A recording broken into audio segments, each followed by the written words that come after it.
The patients at this research facility are undergoing a new kind of test, a test some say will revolutionize the detection and treatment of disease. It's called nuclear magnetic resonance, or NMR. Present diagnostic technologies only make pictures.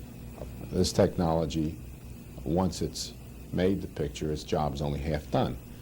Then it can zoom in on the diseased tissue, which will help you determine whether it's benign or malignant and whether or not it's responding to drugs. Damadian's company and about a dozen other firms are testing the NMR's ability to detect cancer, organ transplant rejection, schizophrenia, brain disorders, and other illnesses. It works by using radio waves and a large magnet. When the magnet is turned on, a radio wave strikes organs and other soft tissues of the body, mostly made of water, hydrogen atoms. After the radio wave is turned off, the atoms echo, and that echo can be translated into a picture like this.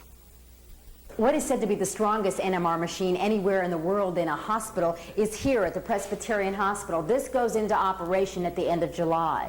The higher strength magnetic field will provide more detail about the inside structure of the various human tissues. Most NMR scanners read hydrogen in the body to detect tissue density, tumors, and blockage in the body.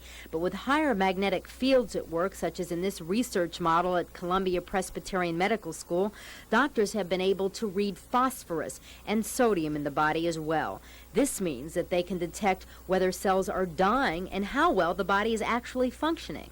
And eventually the scan should be cheaper and more useful than CAT scans. This brain appears as uniform gray on this X-ray CAT scan.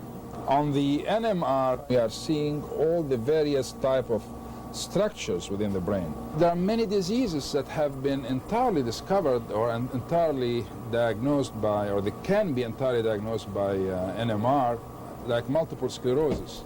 Until now, it was very difficult to make an image of multiple sclerosis. I think that we see bone, under some circumstances, even better than we see them in the X-ray. As you look at the spine here, you can see the individual vertebra of the backbone, but notice separating each of the vertebrae are these soft tissue structures, the discs. And on an X-ray machine, you can't see them at all. The Food and Drug Administration has not yet approved NMR for general use, but machines which can be used for tests now sell at about $1.5 million. But an FDA spokesman says the agency is excited by NMR's promise and expects it will be approved perhaps within a year. In New York, Christy Fair, Independent Network News.